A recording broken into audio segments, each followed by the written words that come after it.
मिर्गा के छलवा पे बैठे महादेव, गौरा के वड़िया के ठाड़ हो।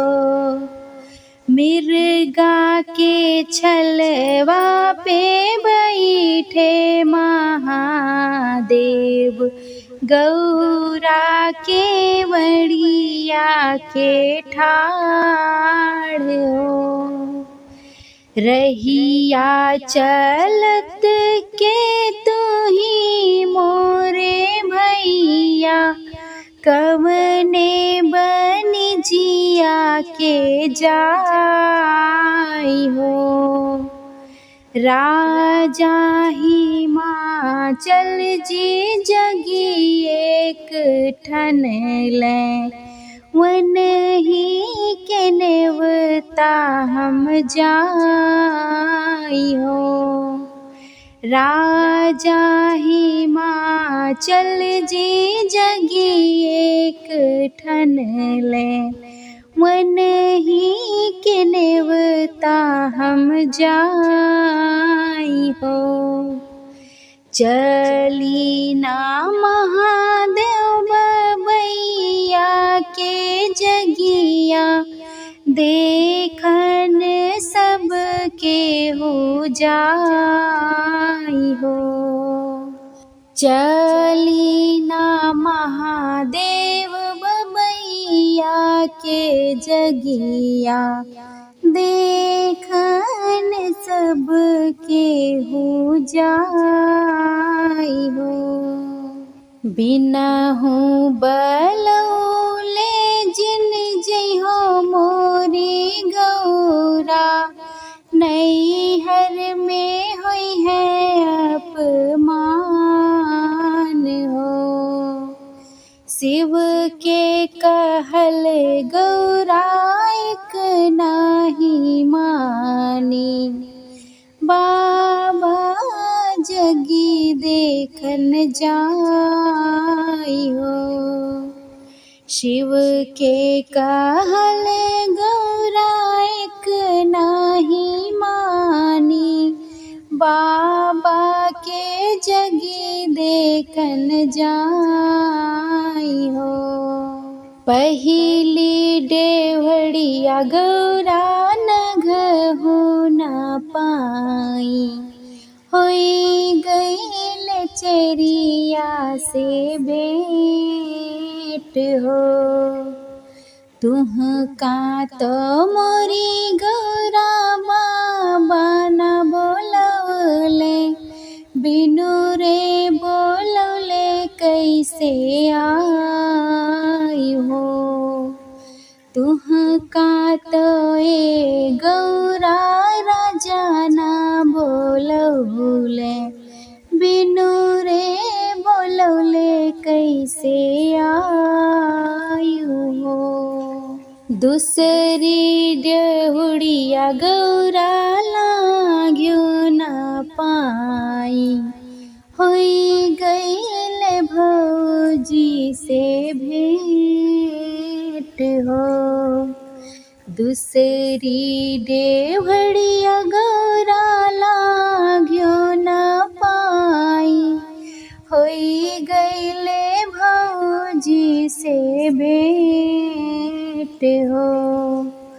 नाही गौरा हम भेजली हजमा से पंडित, कैसे लो हमरी दुआरियो।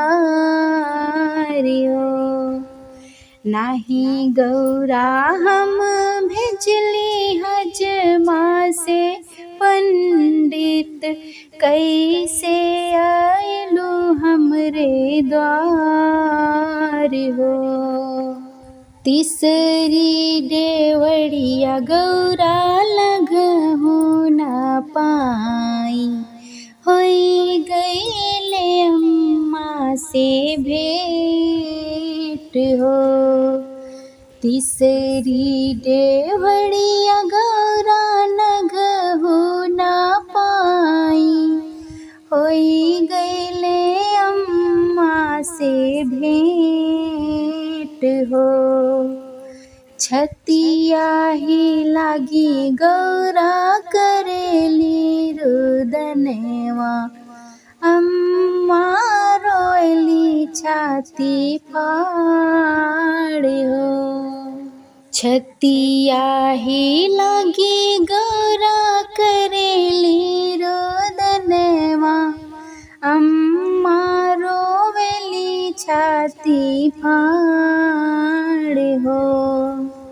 तुहके तो ए गौरा बाबा ना बोलौले, कैसे लंघलु चौखट हमार हो। तुहके तो गौरा मोरी बाबा ना बोलौले, कैसे लंघलु चौखट हमार हो। जगिया के हरियारी घूमेली गौरा, बाबा लिहल नजर घुमाई हो। जगिया के हरियारी घूमेली गौरा, बाबा लिहल नजर घुमाई हो। एतना अपमान गौरा सह्यो न पाई, कूदी गईली हवन के कुंड हो। एतना अपमान गौरा सह्यो न पाई, कूदी गईली हवन के आग हो। पवन के झोंके से आवेले महादेव, जगिया करले विध्वंस हो। पवन के झोंके से आवेले महादेव, जगिया करले विध्वंस हो। ब्रह्मा विष्णु दोनों अरज करत हैं, सुना शिव अरज हमार हो। ब्रह्मा विष्णु दोनों अरज करत हैं, सुना भोले अरज हमार हो। गौरा के बदले हो गंगा रानी देबै, गंगा जी रही हैं जटा बीच हो। गौरा के बदले गंगा रानी देबै, गंगा जी रही है जटा बीच हो।